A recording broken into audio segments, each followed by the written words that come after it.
이번 주의 핵심은 바로 이 연준의 정책 방향과 미국 경제를 바라보는 시각이 되겠습니다. 세 가지를 뽑으면 이렇게 됩니다. 첫째, 연준이 이달부터 매달 150억 달러씩 채권 매입 규모를 줄이며 이르면 내년 여름에 기준금리를 인상할 수 있다. 둘째, 연준은 내년 2분기나 3분기쯤 인플레가 완화할 것이라고 했지만 실상은 언제 인플레와 공급난이 완화될지 자신이 없다. 셋째, 연준은 임금 상승세가 강하다고 보지만 문제될 수준은 아니라고 생각하고 있다.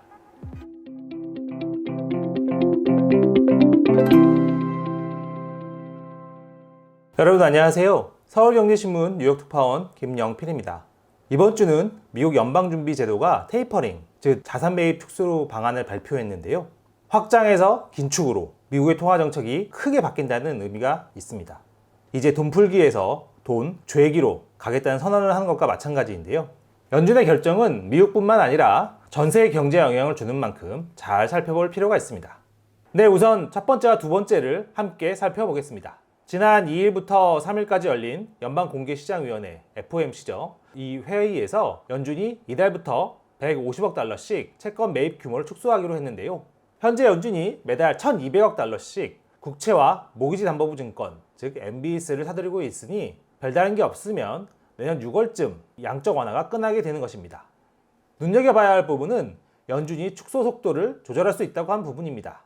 일단 11월과 12월은 150억 달러씩 하는데 그 이후로는 바뀔 수도 있다고 한 것이지요. 이유는 간단합니다. 바로 두 가지인데요. 인플레이션과 공급난 때문입니다. 일단 파월 의장은 내년 중반쯤 인플레와 공급난이 해결되지 않겠느냐고 보고 있는데요. 그런데 이게 자신감이 없습니다. 현재 연준의 인플레와 공급 문제에 대한 의견은 한마디로 잘 모르겠다 이렇게 생각할 수 있겠습니다. 진짜로 그럴까요? 이날 제롬 파월 연준 의장은 기자회견에서 연준이 그동안 인플레에 대해서 일시적, 즉 트랜지토리라고 얘기해왔는데 이번에는 일시적일 것으로 기대된다, 즉 expected to be transitory 이렇게 바꿨다면서 연준이 한 발 후퇴했다고 명확히 밝혔습니다. 즉 그동안 연준이 인플레에 대해서 잘못 판단해왔다는 얘기인데요. 자, 보시죠. 어떤 사람이 착하다, 그것과 착할 것으로 기대된다 이렇게 얘기하는 건 큰 차이가 있습니다.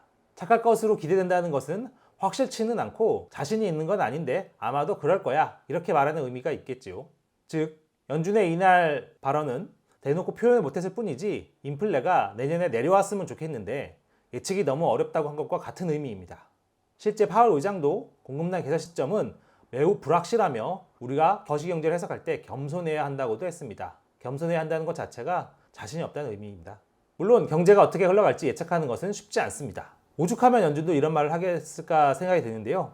중요한 것은 연준이 이렇게 자신감이 떨어진 상황에서 내년 초까지 고물가가 지속되면 결국 금리 인상에 나설 수밖에 없다는 겁니다. 여러 차례 설명드렸지만 금리 인상은 증시에 악영향을 줄 수밖에 없는데요. 그래서 월가에서는 이르면 내년 여름에 연준이 금리 인상에 나서는 것 아니냐 이런 예측이 흘러나옵니다. 미국 경제방송 CNBC는 트레이더들이 연준의 첫 금리 인상 전망 시점을 2022년 여름으로 당겼다 이렇게 생각하면서 일부 전문가들은 연준이 내년 중반 테이퍼링을 끝내자마자 금리 인상에 나설 수 있다고 보고 있다고 전했습니다. 이 경우에 연준은 내년에 2번, 2023년에는 3번의 금리 인상을 할 수 있다는 계산이 나오는데요. CT도 이번 11월 FOMC가 예상보다 매우 매파적이면서 높은 인플레이션과 공급 문제를 짚고 있다고 지적했는데요. 이 때문에 금리 인상 예상 시기를 내년 12월에서 6월로 앞당긴다고 했습니다. 즉 여름으로 가게 되는 것이죠. 파월 의장 자신도 지금 당장은 아니지만 최소한 내년 하반기에는 금리를 올릴 수 있다는 속내를 드러내기도 했습니다. 현재 금리를 위한 전제 조건이 두 가지가 있죠. 그 중에 하나가 물가고 하나가 최대 고용인데요. 물가는 이미 목표치, 즉 평균 2%를 크게 넘어선 상황이고 고용이 좀 아직 부족한 상황입니다. 그래서 기자회견에서 이런 질문이 나왔습니다. 지금이 최대 고용 상태가 아닌 건 우리도 안다. 그러면 내년 하반기에는 최대 고용 상황이 될 수 있겠느냐? 이렇게 물었습니다. 그러자 파월 의장이 아마도 그럴 수 있을 것 같다. 그럴 가능성이 있다. 이렇게 답했습니다.